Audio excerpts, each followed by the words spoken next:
number 2 of the year? My number 2 is Dead Cells. Dead Cells. Dark Horse candidate. Tell me about Dead Cells. I played it a Yeah. lot on the show. You want to play my, or you can play. Oh, we have footage? Yeah, that's definitely on the show. I don't watch the show. I played like 20 episodes on the show, I think, probably. I showed up for the Adventure Almanac ones to just try to derail them. But that's it. So, all right, there's Jason playing Dead Cells. Well, there's me Who's your playing Dead daily? So this is a early access game, and I will say that because it's changed a lot since launch.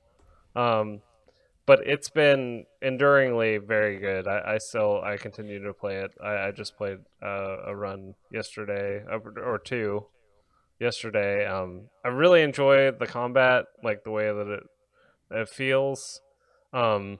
It's constantly getting bigger and more interesting, which is like, I don't know, that's an interesting way to experience a game, is like something that changes almost like weekly. Like the guy who's working on it is just really, really prolific, and like his updates happen almost like every week. And like he changes the whole entire game. Like he's always working on balance and like how like items interact with other items and like all this stuff. And it's just a really complex game that has a lot of depth to it and is really fun on the core mechanic as well. So yeah, it does play really well. Like they really nail the like Castlevania sort of feel. I don't love it's better than any Castlevania that's ever existed. Well, but you know what I'm saying. Like it feels like you think those games felt. Yeah, it feels like you think you remember Symphony of the Night. It's like Sonic Mania. It feels like you think you remember Sonic 1 and 2 feeling.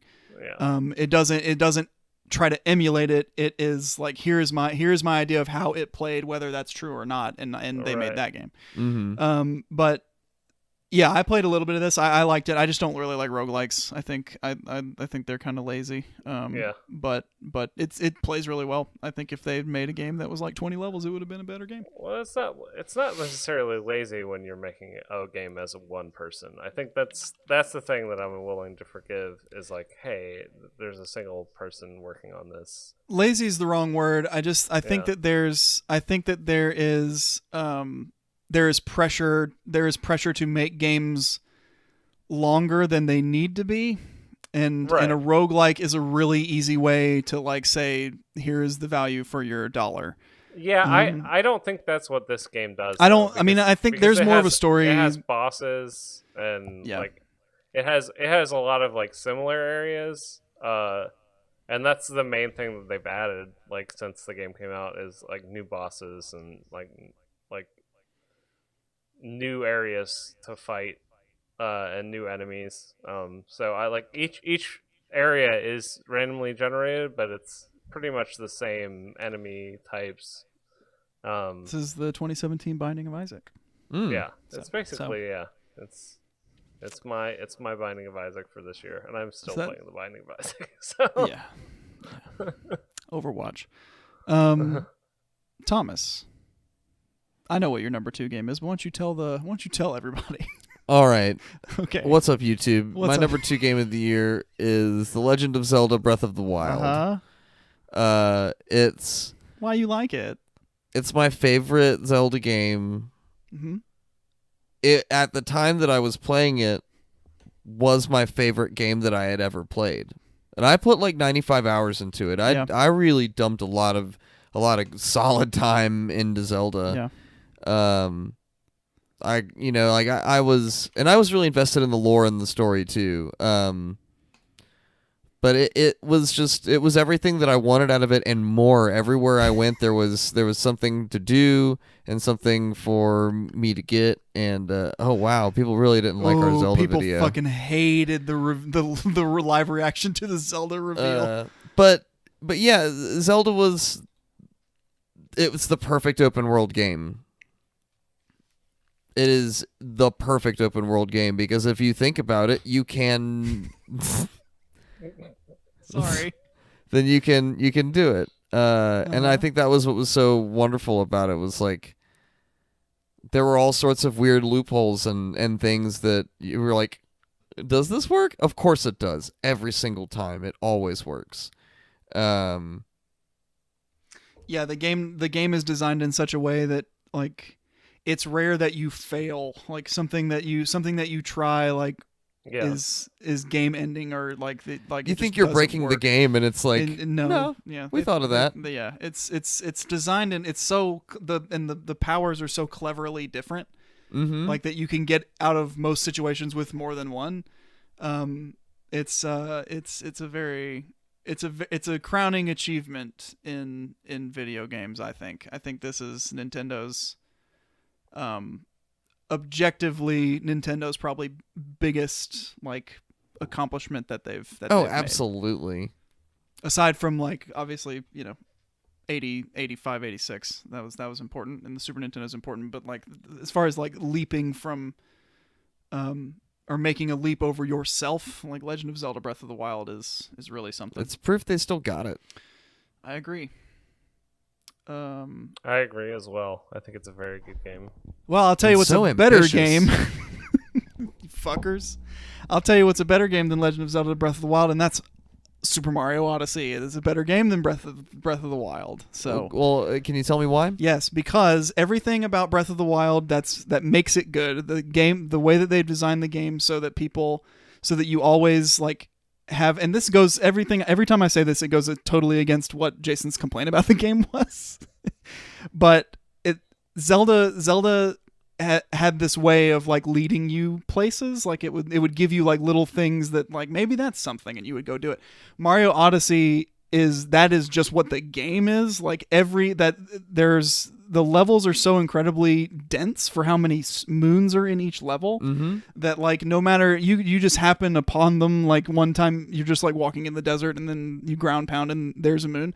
But also there are just moons that you can see and then you have to figure out how to get there. So there's this, it's exploration, but not on the same level that Zelda was. Where Zelda felt like they were leading you somewhere, but you didn't know why. Like Mario forced you to find a way to an end. So it was like every moon was its own little puzzle level in Mario Odyssey.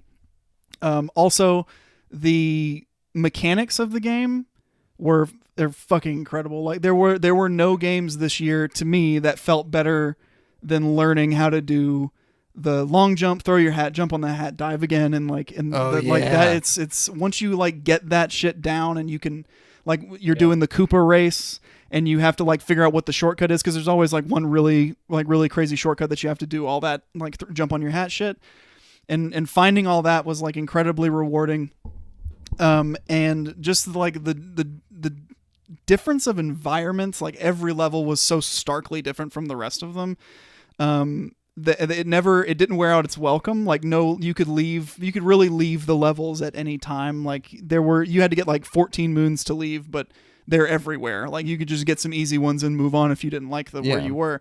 But the music is amazing. Like the music is probably it's some of the best of the year. It's obviously not the best because the number one game has the best music, but the music's incredible. Like the New Donk City is amazing. Like the sequence, party in New Donk City, the festival sequence. The festival sequence is like one of my favorite moments of the year. Getting to play that, the 2D stuff in all of the levels is really, really well done, and always really interesting. And then of course, throwing your hat on shit and becoming that thing it keeps the game from ever feeling the same ever. Like it's because there's always something new in here. Like, you'll jump and stuff, but then also like there's an onion that like leg stretches and you got to figure out what to do with that. Or you have to like throw it on the Dragon Man that flies, and like he's there, and it's just so unabashedly weird and just like Japanese as shit. because it's just all this crazy stuff, and then you get to go to the moon. Like it's a wonderful game. And then spoiler alert, Jason already knows about it. But if anybody's watching that hasn't played the game, I guess skip ahead alert. a few minutes. The moment that, like, you did what I did, right? You accidentally got to the Mushroom Kingdom, right, through like a painting, right? Mm-hmm. I went to Yoshi's house. Yeah, that moment in that game, and then getting the star in that, and it plays the 64 music, like it is just like them. It's just a nice like nostalgia jerk off that I really appreciated. And that whole game is nothing but like, you like Mario, right? Look at all this Mario shit, and you can like put on like a Wario costume, or you can be in a wedding dress. You have all these different costumes you can do. It's a wonderful game. I thought that it was the reason why, one of the biggest reasons why I like it better than The Legend of Zelda is because it's not as it's fun. Like it's more of a like, look at this crazy shit. You know what I mean? Yeah. Like there's just like, this is guy's a fork, and now you be the fork and flop with like there just was like an entertainment to like how weird are they gonna get with it. And the final, I won't spoil the final capture, but it's really something. Like the final like escape where like the Japanese anime like rock theme music starts, and then like it's so good. I love it. Everybody play it. I'm looking forward to finishing it. I'm gonna get back to it. You can see credits in 10 hours. Like you can see credits fast. I put 55 hours into Mario Odyssey. I did fucking everything. I got all the costumes. Like, I loved it. And I told Jason the other night, if they were like, hey, here's one new level, it's $40, I'd be like, you got it. Give me something. Give me anything. Give me anything. Like, give me something. And I'm scared to death that they won't. But anyway, so that's number 2.